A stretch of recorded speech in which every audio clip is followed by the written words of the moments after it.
Hola, hoy os voy a hablar de los sintagmas. ¿Qué son los sintagmas? Los sintagmas son palabras o grupos de palabras que cumplen una función dentro de la oración. Para entender qué son los sintagmas, es importante no confundir lo que es la categoría gramatical, sustantivo, verbo, preposición, etc., con lo que es la función sintáctica, la función que esa palabra desempeña dentro del sintagma.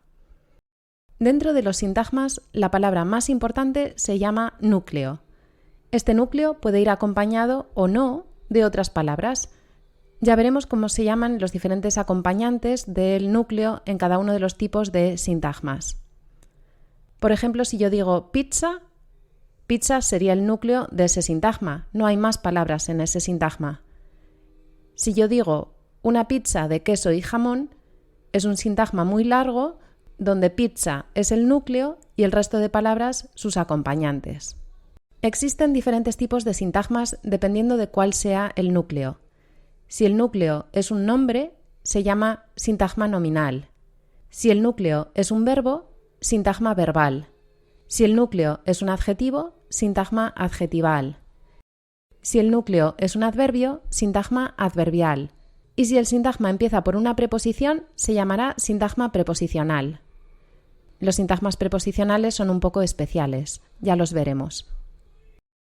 ¿Qué pasa entonces con las oraciones? En las oraciones nos encontramos con un enunciado que tiene un verbo. Eso es lo que diferencia una oración de una frase. Por ejemplo, yo puedo decir ¡bien! Eso sería una frase, pero no una oración porque no tiene verbo. Si yo digo come rápido, es una oración porque tiene verbo. En las oraciones el verbo es la palabra más importante. Por lo tanto, el verbo es el núcleo de un sintagma verbal y al mismo tiempo es el núcleo o palabra más importante de la oración. El sintagma verbal de una oración se llama predicado. Además del predicado, una oración puede tener o no un sintagma nominal que desempeña la función de sujeto.